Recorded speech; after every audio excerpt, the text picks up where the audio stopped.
அஸ்ஸலாமு அலைக்கும் வரஹ்மத்துல்லாஹி வபரகாத்துஹு. தினமும் ஒரு ஹதீஸ்.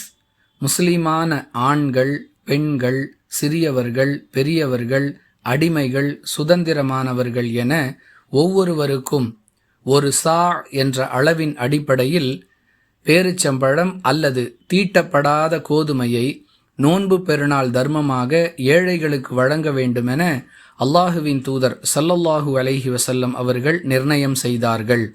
அறிவிப்பவர் இப்னு உமர் ரலியல்லாஹு அன்ஹு. நூல் புகாரி, ஹதீஸ் எண் 1503.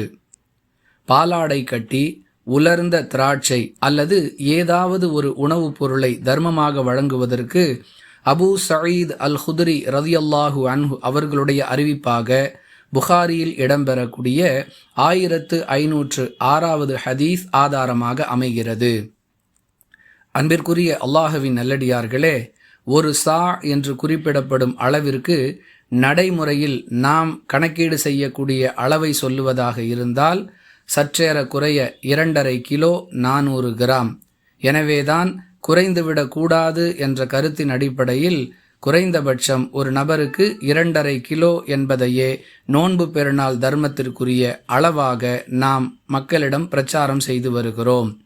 நம்முடைய காலத்தில் மக்கள் எதை உணவுப் பொருளாக பயன்படுத்துகிறார்களோ அதை ஏழைகளுக்கு நாம் நோன்பு பெருநாள் தர்மமாக வழங்க வேண்டும் என்பதை இந்த ஹதீஸில் குறிப்பிடப்பட்டிருக்கும் பொருட்களை அடிப்படையாக வைத்து முடிவு செய்து கொள்ளலாம்.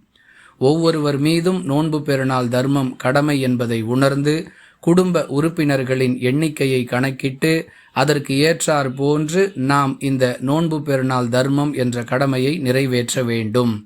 வாஹிரு தஅவானா அனில் ஹம்துலில்லாஹி ரப்பில் ஆலமீன். அஸ்ஸலாமு அலைக்கும் வரஹ்மத்துல்லாஹி வபரகாத்துஹு.